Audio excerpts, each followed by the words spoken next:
ایران اور اسرائیل اور امریکہ کی وار ایک بار پھر شدت اختیار کر گئی ہے۔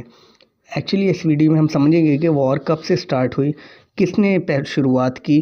اس ویڈیو میں ہم سمجھنے کی کوشش کرتے ہیں، اس ویڈیو کو ہم مختلف پارٹ میں ڈسٹریبیوٹ کرتے ہیں تاکہ ایزی سمجھ آئے۔ وار سٹارٹ فروری 2026 میں ہوئی۔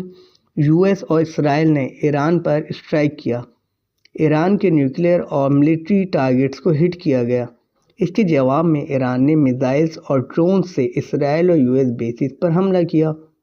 پارٹ 2، دونوں طرف سے لگاتار اٹیک چل رہے ہیں۔ اسرائیل ایران کے میزائل اور ملٹری سائٹس کو ٹارگٹ کر رہا ہے۔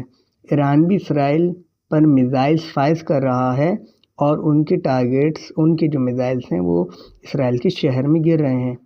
وار ابھی تک رکنے کے کوئی کلیئر سائن نہیں ملے ہیں۔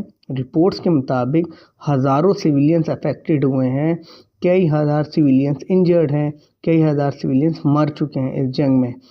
اس جنگ کا فیکٹ یہ ہے کہ آئل پرائزز کافی انکریز ہو گئے ہیں، ملک میں انسرٹینٹی ہے، کموڈیٹیز اینڈ جو روزمرہ کے سامان ہیں یہ کافی مہنگا ہو گیا ہے۔ اسٹیٹ آف ہارمز بند ہونے کی وجہ سے، جنگ کی وجہ سے پیٹرول پرائزز جو ہیں کافی ہائی ہو گئی ہیں، اور ہائی ہونے کی وجہ صرف یہ ہے کہ جو پیٹرول ہے وہ پراپر سپلائی نہیں ہو پا رہا۔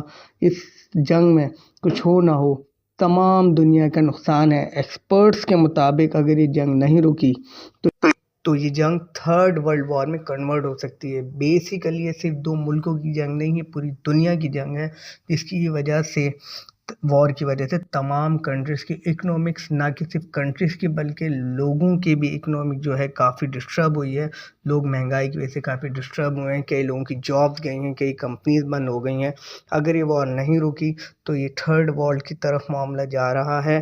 تمام کنٹریز کا اس میں پازیٹیو انوالو ہونا، لڑائی کے بغیر بات چیت کے ذریعے انوالو ہونا تو اچھا ہے، لیکن اگر لڑائی کی طرف گئے، لڑنے کے لیے کنٹریز اس جنگ میں شامل ہوئے تو پھر یہ سچویشن بہت زیادہ آؤٹ آف کنٹرول ہو جائے گی۔